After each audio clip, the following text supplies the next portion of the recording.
یه بادکنک گرد داریم و اون رو میذاریم جلوی منبع نور. سپس یه تکه چوب باریک 3 سانتی رو دقیقاً مقابل منبع قرار میدیم، به طوری که سایه نداشته باشه. حال یه تکه چوب 3 سانتی دیگر رو در فاصله 10.5 سانتی از اولی قرار میدیم. این چوب سایه داره چون دقیقاً زیر منبع نور نیست، درست؟ طول سایه این چوب تقریباً 1 سانته.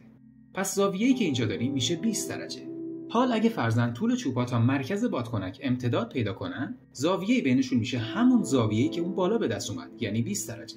سوال: در یک دایره کامل چند تا 20 درجه داریم؟ 18 تا داریم، درسته؟ فاصله بین دو تکه چوب رو هم داریم، یعنی 10.5 سانتی متر. پس 10.5 سانتی متر ضرب در 18 میشه محیط این بادکنک، یعنی 190 سانتی متر. سوال: خب میتونستی به سادگی قطر رو در 3.14 ضرب کنیم، نه؟ برای بادکنک بله، اما برای زمین نمیشد، چون اراتوسن قطر زمین رو نداشت. اون میدونست خورشید خیلی دوره و نورش در تمام زمین موازی میتابه. اون اومد زاویه پرتوی نور با چوبی که در شهر اسکندریه گذاشته بود رو 7 درجه به دست آورد و سپس توی ذهنش چوب‌ها رو تا مرکز زمین ادامه داد. طبق چیزی که یاد گرفتیم اونجا هم میشه 7 درجه، درست؟ خب 7 درجه میشه 1/50 360 درجه. یعنی توی 360 درجه 50 تا 7 درجه جا میشه. اراتوسن همچنین فاصله بین دو تکه چوب رو میدونست. چوب‌های روی بادکنک 10.5 سانت فاصله داشتن و اینجا 800 کیلومتر.